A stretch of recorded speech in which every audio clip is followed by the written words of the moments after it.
BHP उनकी कमज़ोरी भी है, उनकी ताकत भी है। और बीजेपी विश्व हिंदू परिषद के जो भी डिक्टाट्स रहेंगे उसको फॉलो करती आई है और करते रहेगी। तो इससे साफ जाहिर हो गया कि सरकार जो है वहाँ पर बीएचपी चला रही है। और इससे ये बात भी जाहिर हो गई है कि वो जो लास्ट टाइम में जो सरकार की नाकामी थी, वो उनकी एक डेलिबरेट नाकामी थी वायलेंस को रोकने की। क्योंकि अगर आज वो कह रहे हैं कि परमिशन नहीं देंगे, मुख्यमंत्री बोल रहे परमिशन नहीं देंगे और बीएचपी बोल रहे कि हम निकालेंगे, तो इसका मतलब एक ही है कि इस तरह के वायलेंस के आगे बीजेपी जो है कमज़ोर पड़ चुकी है।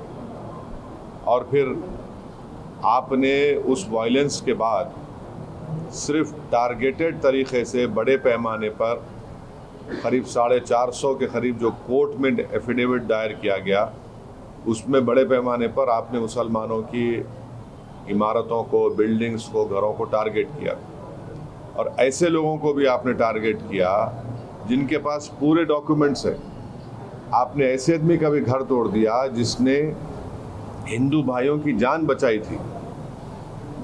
तो ये एक टारगेटेड वायलेंस हो रहा है और टारगेटेड कलेक्टिव पनिशमेंट डिमोलिशन के ज़रिए मुसलमानों को दिया जा रहा है। और अब तो खैर कई मुसलमान के घर बचे ही नहीं, इतने घर आपने तोड़ दिए बीजेपी की हरियाणा की सरकार ने वहाँ पर।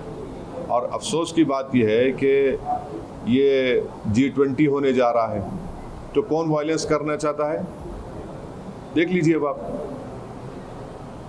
अभी जैसे इस तरह से जो है कुछ लोगों को यात्रा करने के लिए परमिशन दी जा रही है, कुछ लोगों को रोका जा रहा है। बीएचपी एक तरीके से कह रही है कि पिछली बार की जितनी नहीं, विश्व हिंदू परिषद खुद गवर्नमेंट बनी हुई है वहाँ पर गवर्नमेंट बीजेपी की नहीं, विश्व हिंदू परिषद जो बोले वो कर रहे हैं वो लोग। इसीलिए तो आपने कलेक्टिव पनिशमेंट दिया, कोई घर बाकी नहीं रहा, मुसलमानों का घर ही तोड़ दिया, आपने बिल्डिंगें तोड़ दी, आपने हज़ारों लोगों को आज आसमान के नीचे अपनी ज़िंदगी गुजार रहे हैं, बारिश में और धूप में। अभी जिस तरह से बीएचपी कह रही है, बीजेपी के खिलाफ जाकर ये कह रही है कि हम किसी भी ये सब ड्रामा है, कोई फ़र्क नहीं है बीएचपी में, बीजेपी में कोई फ़र्क नहीं है। तो ये को भी अरेस्ट किया गया है, डिटेन किया गया है, सब ड्रामा है, ये सब ड्रामा है। मगर ये अच्छा है कि देश देख रहा है कि सितंबर के अब पहले हफ्ते में या जो भी 8-9 तारीख को जो G20 होने जा रहा है, कौन ये सब माहौल ख़राब कर रहा है, तो बीजेपी खुद कर रही है विश्व हिंदू परिषद को इजाज़त देकर। आप सरकार में हैं और एक ऑर्गेनाइजेशन आपको बोलती है, थ्रेटन करती है, तो आप झुक जाते हैं उनके आगे। ये आप सरकार चला रही है, ये रूल ऑफ लॉ है आपका। यानी ओपन आपके इलेक्टेड गवर्नमेंट को कोई थ्रेटन करता है तो रूल ऑफ लॉ प्रिवेल होगा, या फिर ऑर्गेनाइजेशंस के आप इनकी धमकी को आप के आगे झुक जाएंगे, तो ये झुक गए लोग। सर, एक तरफ से सरकार वायलेंस को रोकने की कोशिश कर रही है सर। क्या सरकार खुद मिली हुई है, क्या रोक रही है? सरकार खुद मिली हुई है। वो जो टारगेटेड घरों को तोड़ा गया वो क्या है?